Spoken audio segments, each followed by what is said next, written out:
Hello everybody, this is A Shadowbox, and welcome back to Farming Simulator 19. Back on the Susquehanna, I'm pretty sure I said that right this time, Susquehanna Valley map, which is my new favorite map by Nitro Dad, available on Nexus Mods. A link to which is on the spreadsheet, which is linked in the description below. It's that bit.ly link. Anyway, last time, if you weren't here, we actually got our own equipment. We now have our own fields and we have our own equipment, and it's not much, but it's enough to get the job done. We also scanned our fields with the scout. I forget what it's called. Whatever that scout thing is. It takes the soil samples and such. So now we need to lime, cultivate, seed, and fertilize the fields. I don't know if we'll get all of it done today, but we will definitely get started. We're going to need to pick up some supplies from the shop, and we're going to need to get started, essentially.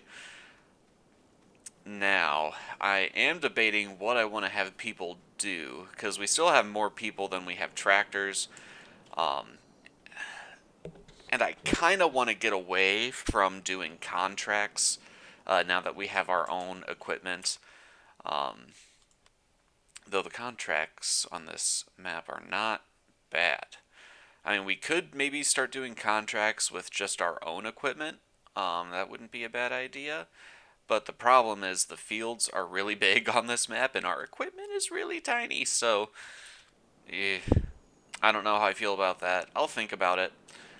First thing we're going to do, though, is take our gooseneck truck up to the shop and get some bags of supplies, because we need lime and a lot of it, as well as fertilizer and seeds. So where did I park that gooseneck? There it is. Get some of our equipment out of the way here.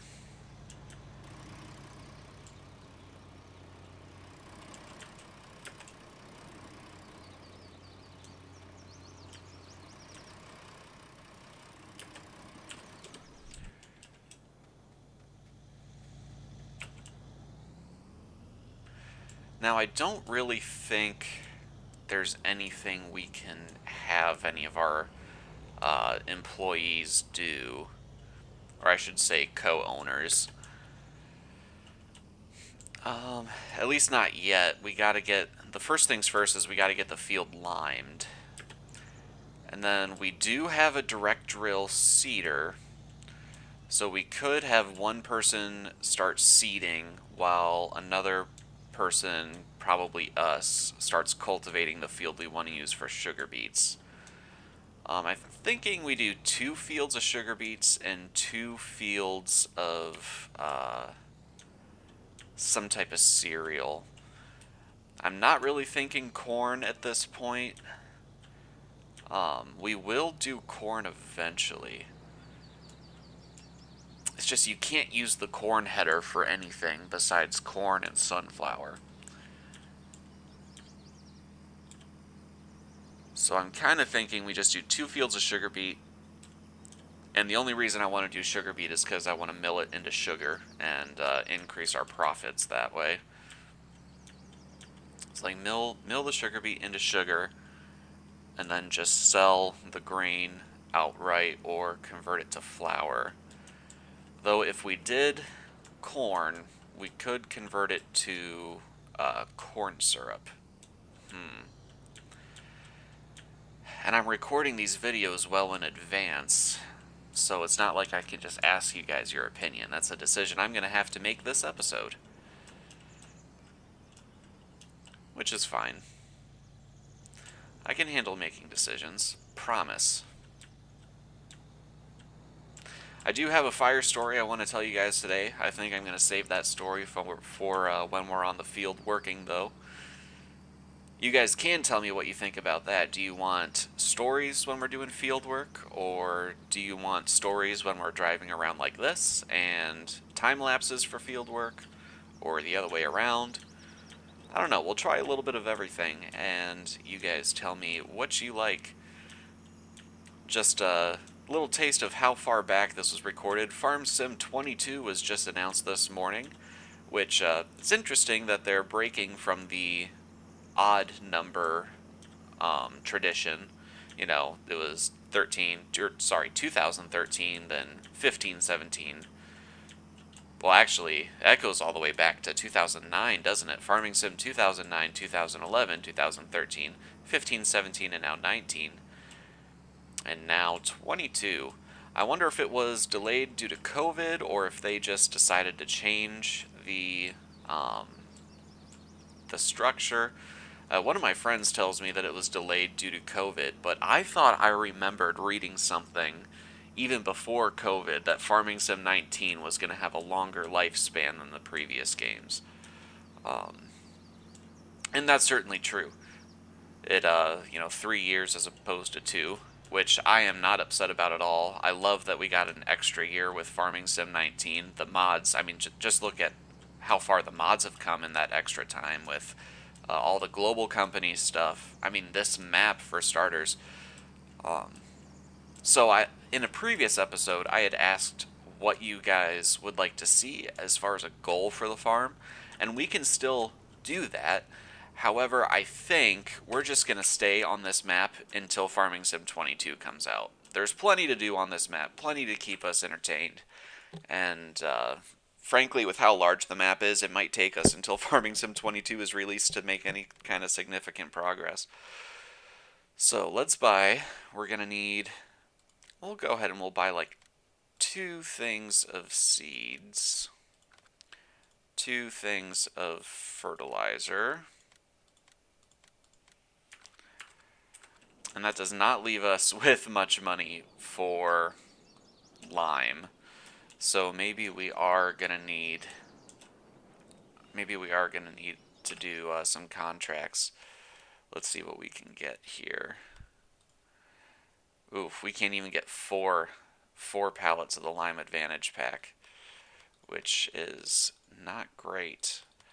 So let's see, 3,000 for 3,599 versus 450 for 2,000. Okay, so the Lime Big Bag, definitely way better price than the other one. Big Bag Lime, 2,000 for 400. So this big bag is even better. So yeah, let's go ahead and just buy a few of these.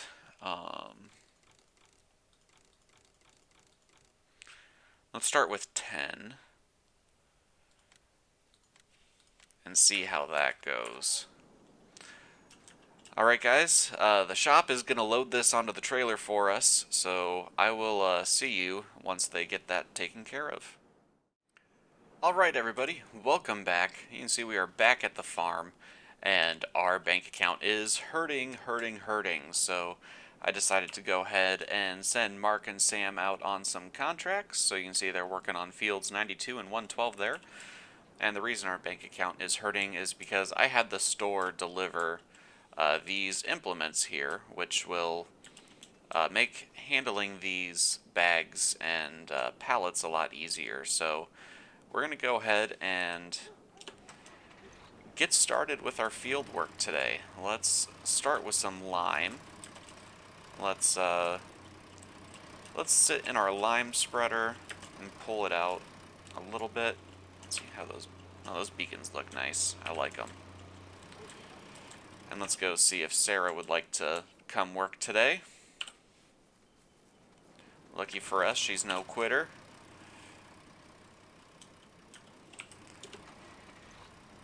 We can... Not what I meant. Get rid of that, and let's go pick up that lifter there.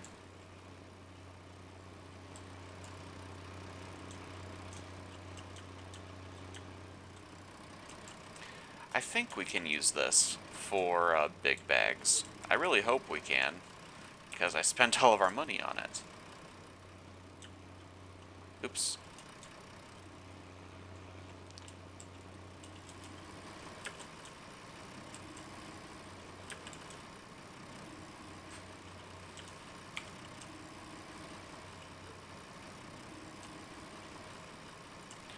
that's annoying. I don't think I can make course play not open on right click, so... Oh wait, yes I can. I just don't know what the other button is to open course play.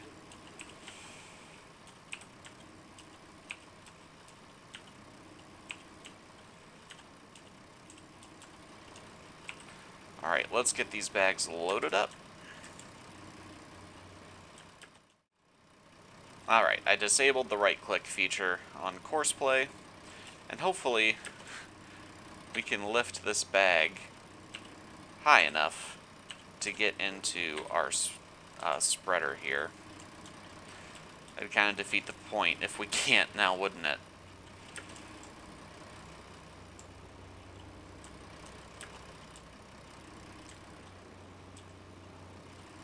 Oop. Just clip the spreader with the bucket on the front.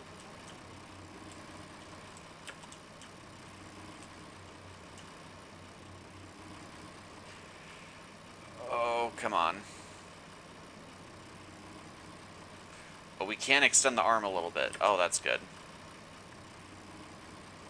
Oh, quite a bit, actually.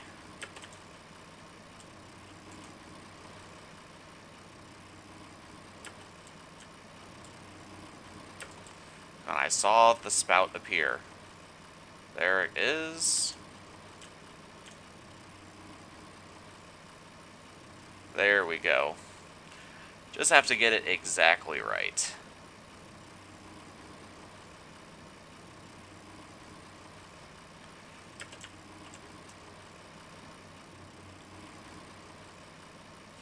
Alright, just a few more bags to go.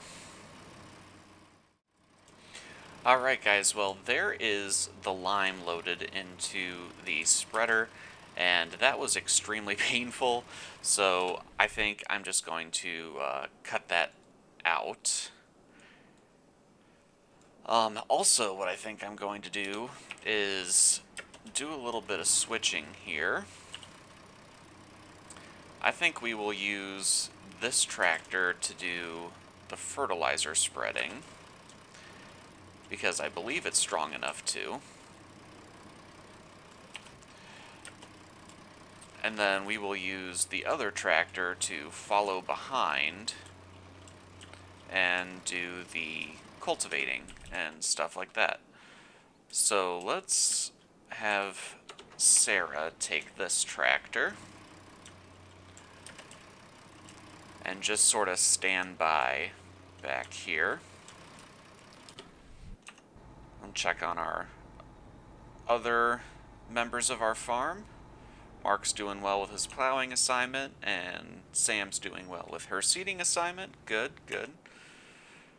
Alright, and I can go ahead and take the fertilizer. So yeah, like I said, I think I'm just going to cut out that fertilizer loading because it was kind of finicky. It's still better than using pallets, believe it or not. But yeah, it was just a little bit tedious, so I don't even think I'll bother time-lapsing it. I'll probably just make a cut there. Apologies if you wanted to see that. If I can make it not so tedious in the future, I will leave it so you can watch. But it's time for our firefighting story that I promised as we get out onto the field to do our work. So, the story I want to tell today is the first time I ever took incident command. Now, I am not a fire officer, like I'm not a lieutenant or captain or chief or anything like that. However, in most fire departments, I don't want to say all because I don't know about all, but most fire departments have it, so the first person on scene of an incident is in command of that incident, at least until someone more qualified gets there. And that's not really usually an incident for my department because our chief is almost always the first person on scene. We're not a volunteer department per se. We have full-timers and part-timers, and we staff our medic units 24/7. However, for fire incident response, we rely on off-duty part-timers to come in and staff the truck. So in that regard, we operate very similarly to a volunteer department. However, we get our full pay when we come in extra like that. Anyway, so because we usually have to wait for people to respawn from home to fill our fire apparatus, chief is almost always the first person on a scene. However, in this particular instance, we were doing our weekly drill, another way that we're very similar to a volunteer fire department, and we got a medic run for a person choking. So I was on the medic unit, so we went to the person choking, and by the time we got there, which was just a few minutes after the call came in, the patient's son had already cleared the patient's airway with the Heimlich maneuver. So basically, we just checked his vitals, checked his lung sounds, didn't hear anything abnormal. We wanted to make sure there's no food that got into his lungs. And we called the hospital, talked to the doctor there, and he was fine with doing what we call treat and release. So the person did not want to go to the hospital. We had him sign our form, and we went back in service. As we went back in service, a call came in for a person reporting that something was smoldering in their attic, and it was like 2 streets away from where we were. So where the medic unit was, not where everybody else was. So we get there on scene, and we were the first person there, and I was the more senior person on the medic unit. So I called, Medic 94 to dispatch. We're on scene. We've got a split-level, single-family home. Nothing showing on the alpha side. Stand by for the walk-around. We see this lady standing in the front yard, and asked her, are you the homeowner? What's going on? And she goes, no, I'm not the homeowner, but I'm the person that called 911. Like, the lady inside just kind of ran outside and screamed to call the fire department. And then she went back inside. So we're thinking, great. I mean, there's nothing showing, but if it's just something smoldering in the attic, it's possible that nothing would be showing from the outside.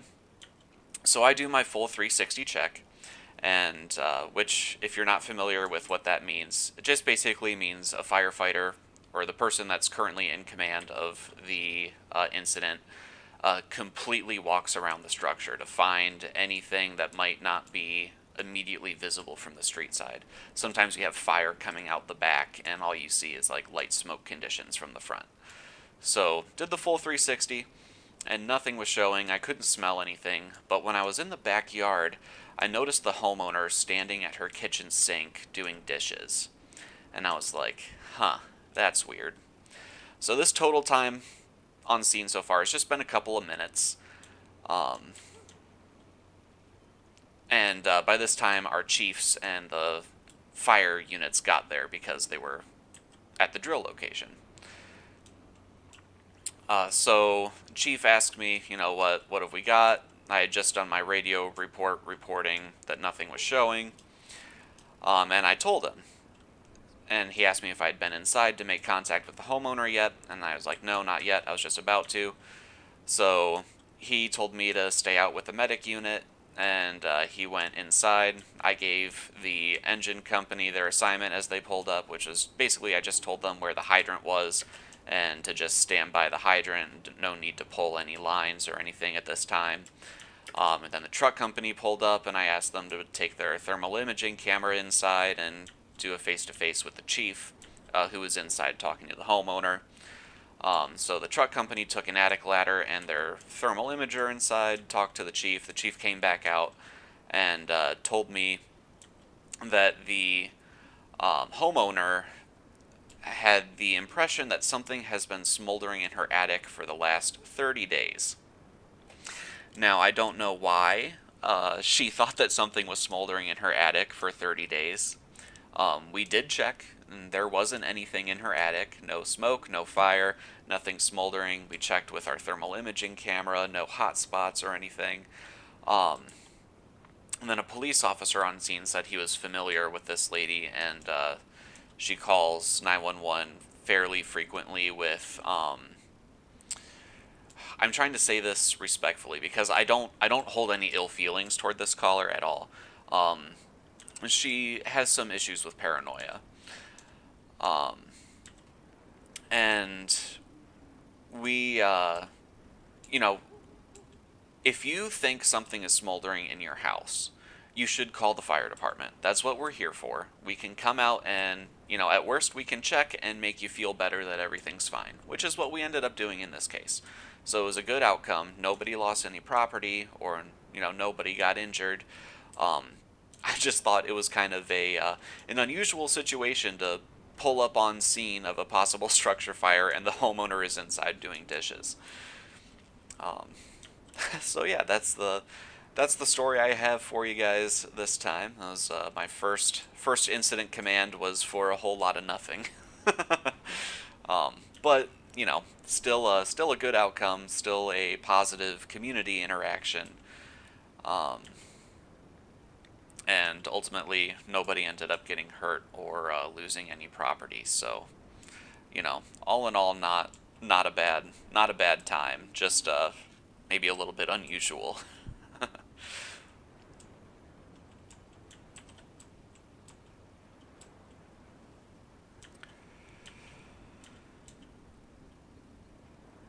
So almost done liming this field. I think we will get this field finished up, make sure it's all good, and then maybe reload it before moving on to the next field. And as we reload it, we can get the cultivator on this field, because I think this field is going to be one of our sugar beet fields.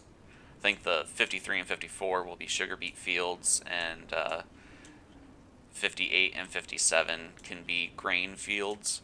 Still haven't determined what grain I want to put up there. I would like something that's compatible with the flour mill that's on this map. Actually, if we look in the placeables... Oh, there is no flour. Okay, let's try mill. Sugar mill. I could have sworn there was a flour mill. I think it'd be under miscellaneous.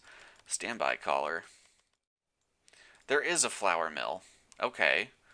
But I couldn't find it in the shop, so I don't know exactly what the flour mill takes. Let me just try one more time. Flour mill. Nothing. Because if we look, the reason I think it would be in the shop is because the other ones are. I see there's the corn syrup factory.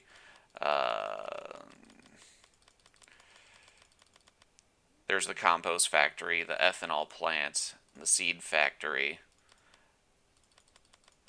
pig food factory, and the sugar mill.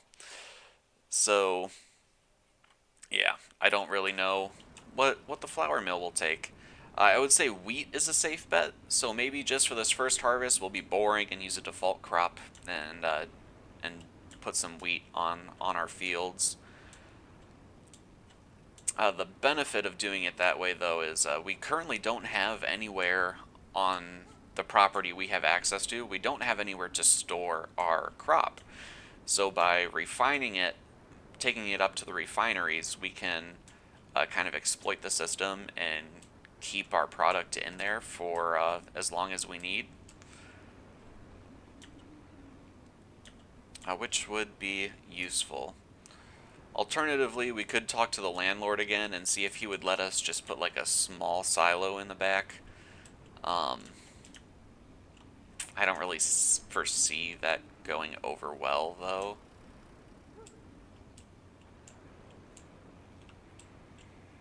Alright, well, let's get our cultivator out on the field, and then we will reload the fertilizer spreader. I would like to get the ooh, that got messed up, so I'm just gonna use some super strength and get this readjusted, because I think I smacked it with a big bag or something. Oh, that's not what I expected to happen. Come on. There we go. We'll get the cultivation done first, because then the small tractor can use the small planter and get the sugar beets planted, and then we can use the big tractor to pull the cedar cultivator. Oh, we shouldn't unfold that yet, because we still have another gate to go through.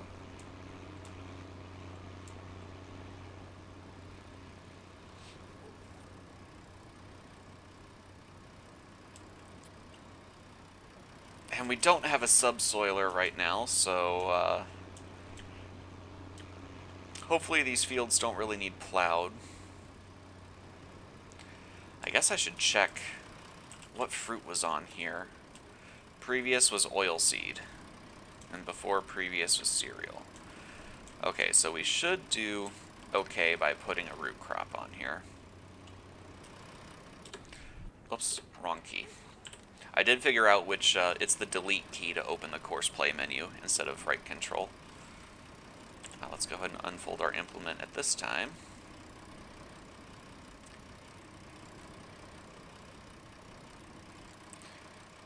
And we'll get in a headland for field 53.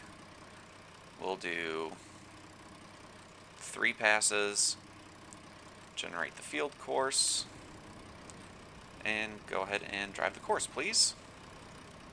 And I don't mind him... Oh, shoot. Shoot. Stop. I forgot, with course play you do need to change the direction. So, yeah. Oh, I think I still messed it up. Okay, stop. Why don't you just start at the first waypoint, please? Oh, boy. And our other people are still doing okay. Ah, we're getting some weather, which is unfortunate. It's really going to put a hindrance on our seating. And actually, we got here just in time. Stand by as I refill this implement. Alright, there's the fertilizer spreader reloaded. Now let's get turned around here. Oh, by the way, if you're wondering what the other piece that I had delivered was, that like cross piece, that allows us to lift pallets with this crane.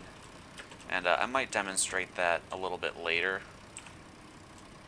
But that's just so we can reposition pallets without having to cheat with super strength.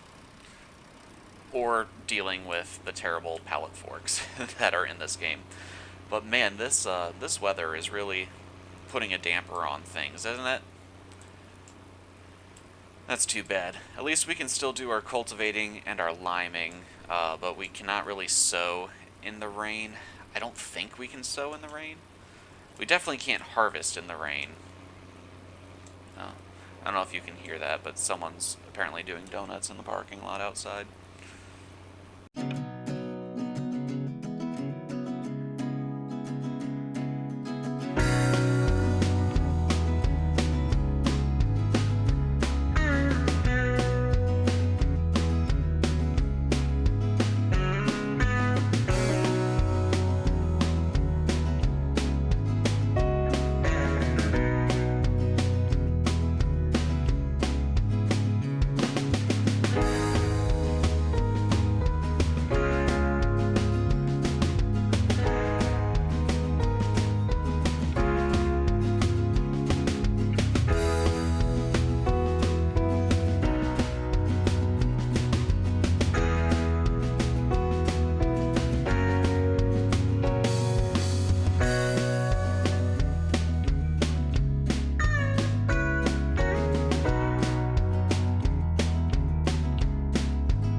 Alright guys, it is a new day. As you can see, the rain has stopped. And we've got Mark and Sam still running contracts for us. just to bring in some extra money. I think I want to buy a semi-truck. I'll keep my eye out for a good deal on a used truck. I think one of the farmers around here has an old, like, 1960s Ford he was thinking about selling, so might be able to go talk him out of owning his his semi. Not this episode though.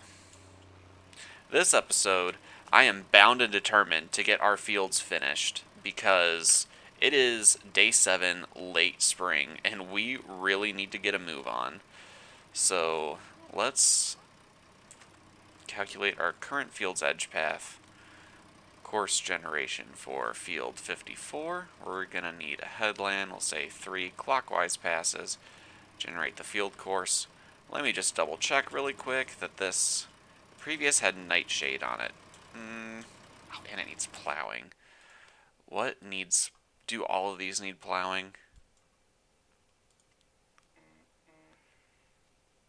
No, literally just 54 needs plowing.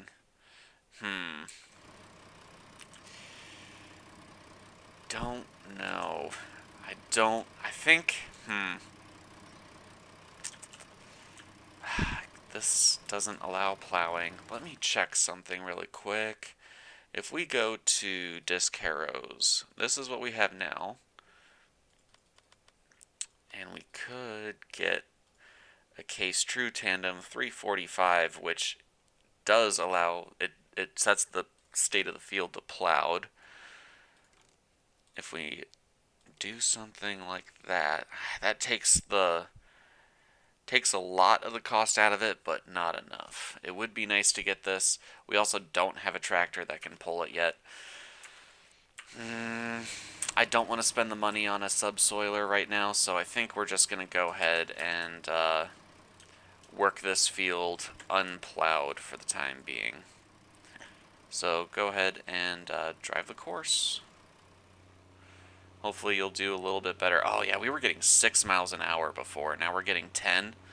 Those rear wheels really made a difference. We're also going downhill, but shh. We'll just ignore that for now. And we will have Sarah go get the seeder.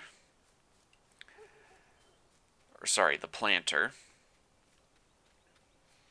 We need to get these fields sowed ASAP. We'll go drop our crane back over here.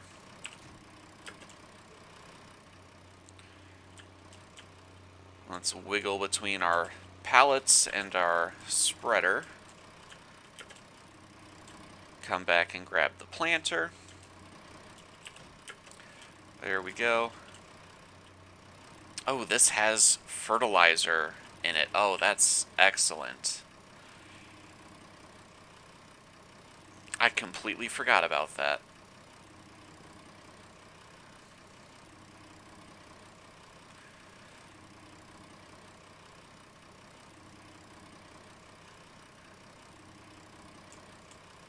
And hopefully that will be plenty of fertilizer for our field, at least one of them. I am kind of fully expecting that we'll have to refill our planter at some point, but that's okay. I mean, it only holds 360 liters of seeds, which is not ideal, but hey, it's our starting equipment, so it's not going to be perfect. This, I believe, is a 4-meter working width, which isn't too bad. You know, I really like 6-meter working width stuff, but again, we're playing kind of like a hard mode here. Grinding out with smaller implements at first and working our way up to bigger ones.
Alright guys, well, I don't know exactly what I've cut, what I've time-lapsed, etc. I just know I've been recording for 3 hours now.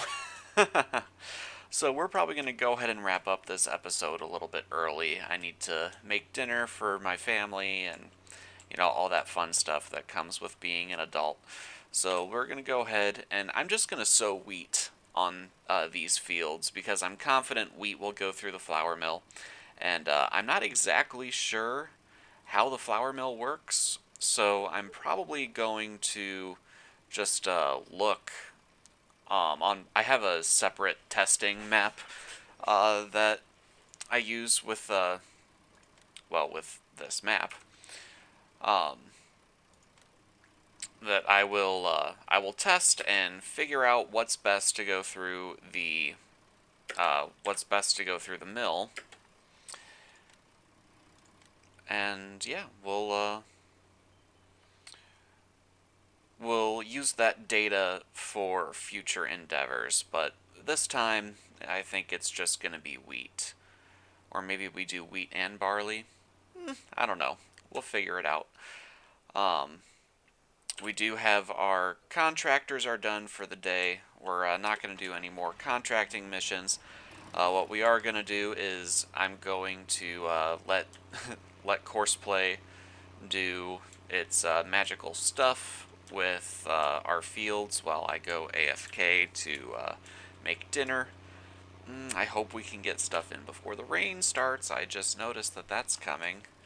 It was not in the weather report when I looked yesterday, so that's a little bit irritating, but that's the weather for you, right? Alright guys, I hope you enjoyed the episode. It's probably a long one, even with cuts and time lapses. I hope you enjoyed it. And if you have any questions about firefighting or EMS, um, please let me know in the description below. I have a lot of experience with EMS especially. I do have experience with firefighting, just not as much as EMS. So, yeah, let me know if you have any questions. I'll be happy to answer them. But until then, guys, I'm a Shadowbox. This has been Farming Simulator 19, and you have a good one.